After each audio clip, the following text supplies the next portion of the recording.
Yes. I think before we go, one needs to clear the air, because yesterday, after the INEC counter petition was brought in, I went on social media and I saw a lot of things, and people were like, INEC was siding with a candidate. And like, that. In fact, I saw one that said, was INEC on inside the state? And I was like, wow. One, INEC is a party here. INEC was sued. And whichever way it goes, INEC will always come into any electoral petition because it's the body that conducted the election. Yeah. So it's the arbiter. It has to be called to come and say its own part.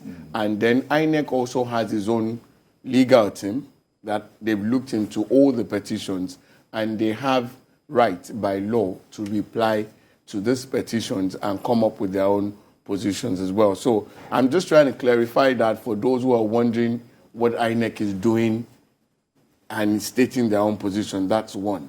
Now, then INEC has also stated from its own end. Now, it's the court that's going to be, the court is the final arbiter who will say what will go on and how the whole thing will go. But INEC has a right with his legal team to push their own position. And what they have stated basically is that this petition from the petitioner lacks merit by their own record. Before you go to where they said that, what does that say about the level of education of our young people, that they do not understand that INEC has a role?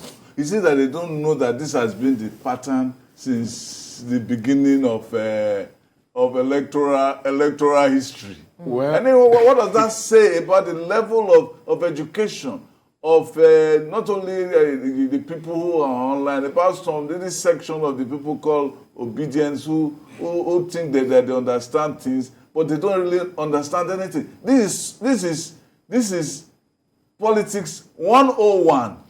So let me make a case for them. Right. A lot of what I found out about young people is they have been very passive with elections and electoral processes. So this is about the first time majority of them are coming into, majority of young people are actually participating and waiting through the process up onto the court. So you may want to excuse their ignorance. It's not permissible, it's not permitted. But the fact is, it's lack of curiosity. Maybe lack of comprehension of how the process works. So perhaps we need to educate people first on how this works. Very much. Then we go to the technicalities. Very much. Because I saw a tweet. In fact, this went viral and had a lot of retweets where someone said that the INEC said Asiwaju has 25% in 29 states. Atiku had in 24 states. No, less than 24. Less than 24. And, you know, at the end of the day, the guy just put it forward and said, that's about 69 states. He was just counting. I'm serious. If they don't understand this, they don't even understand arithmetic, not mathematics. So that's why you find that when you see a lot of agitation without substance, you know, it's all puffs. They don't really understand the game and how, in fact, the rules. It's the level of education. So it's sad. It's very sad because you expect, at their age, how old is Rishi Sunak? That he's the prime minister of the first world. Right. And you have people here, because disobedience are not really in their 20s. There are people well over 40, over 50, and then you see some level of argument they push forward, and even whilst you're trying to correct them, you know, they just go all out on you. And I mean, you saw the fallout with Soyinka and everything, and I'm like, wow, if you could drag Soyinka like this, then I think there need to be some reorientation, political reorientation, all kinds of reorientation for our young people, because really, this is not the way to go about life. If you are going to do orientation, what orientation will you give the older ones who are already past 60?